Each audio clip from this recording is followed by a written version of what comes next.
আসসালামু আলাইকুম, সকলকে জানাচ্ছি আন্তরিক শুভেচ্ছা। আজকে আমি একটি গুরুত্বপূর্ণ টপিক নিয়ে আলোচনা করব, সেটি হচ্ছে জীবনে সফল হওয়ার ক্ষেত্রে আমাদের কিছু মন্ত্র ফলো করতে হয়। সেই স্ট্র্যাটেজি মন্ত্রগুলো কি, তার মধ্যে বেশ কয়েকটি মন্ত্র নিয়ে আমি আলাপ করব, যেটা ফলো করলে আমরা আমাদের গন্তব্যস্থানে পৌঁছতে পারবো। So let's get started. Dear friends and well wishers, first of all, I would discuss regarding the setting up a goal of your life. So, the first and foremost duty of you as a person or the organizations, you will have to set up your goal. আপনি যদি আপনার জীবনের লক্ষ্য বা প্রতিষ্ঠানের লক্ষ্য স্থির করতে না পারেন, তাহলে আপনি কখনোই it would be quite impossible for you to reach your destination. So আপনাকে সর্বপ্রথম আপনার লক্ষ্যটাকে স্থির করতে হবে এবং সেই লক্ষ্য পানে এগিয়ে যেতে হবে। আমি যদি কিছু উদাহরণ দিয়ে বলি, যেমন একজন মাঝির কথাই ধরুন।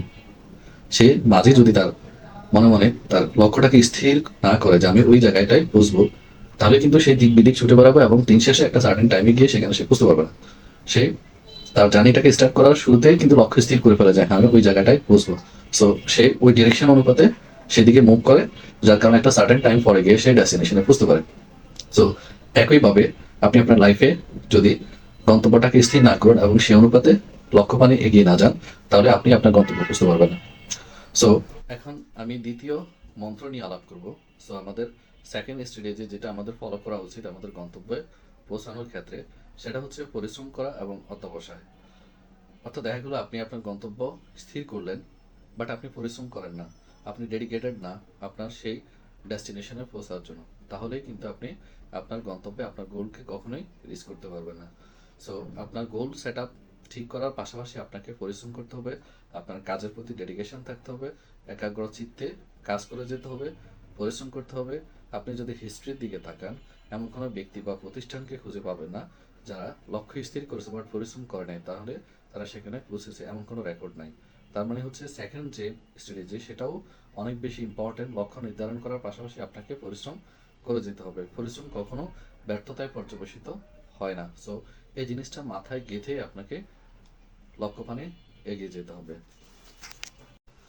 বন্ধুরা, আমাদের দ্বিতীয় স্ট্র্যাটেজি হচ্ছে নিজের দক্ষতা উন্নতি করা, নিজেকে আপডেট করা। অর্থাৎ সময়ের পরিক্রমায় over the time you will have to change yourself, you will have to updated yourself, otherwise you will be obsolete product in the current situation.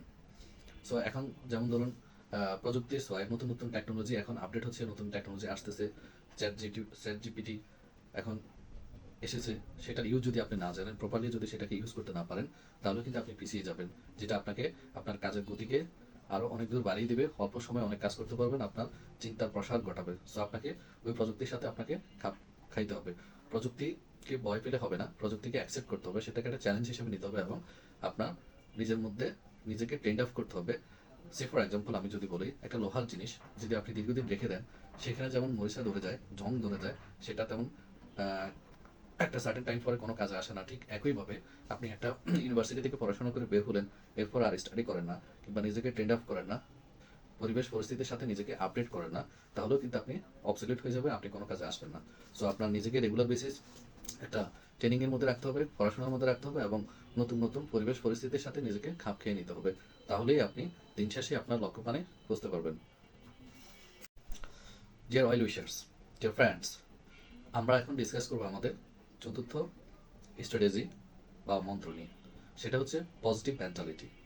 অর্থাৎ সকল কিছু আপনাকে পজিটিভলি নিতে হবে, পজিটিভলি দেখতে হবে, নেগেটিভিটিকে অ্যাভয়েড করতে হবে, তাহলে আপনার মধ্যে হ্যাপিনেস থাকবে, মেন্টালি আপনি হ্যাপি হবেন এবং পজিটিভিটি আপনার মধ্যে যখন থাকবে আপনি যে কোনো কিছুকে সহজে অ্যাকসেপ্ট করতে পারবেন। সো সবসময় নিজের মধ্যে পজিটিভ মেন্টালিটি ধারণ করবেন এবং নেগেটিভিটিকে অ্যাভয়েড করবেন, যেটা আপনাকে আপনার লক্ষ্যপানে পৌঁছে যেতে অনেক বেশি হেল্প করবে। And the last one for today, and that is the time management, which is a very essential for you to reach your destination.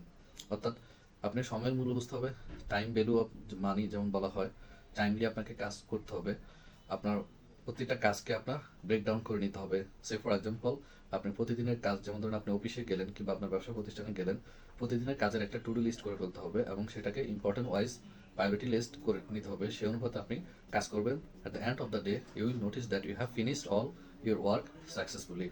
So আপনাকে daily basis, monthly basis, yearly basis প্রত্যেকটা কাজের breakdown করে নিতে হবে এবং একটা certain time পরে গিয়ে সেটা ইভ্যালুয়েট করতে হবে, মেজার করতে হবে যে কতটুকু এসিভ হলো, কতটুকু বাকি আছে।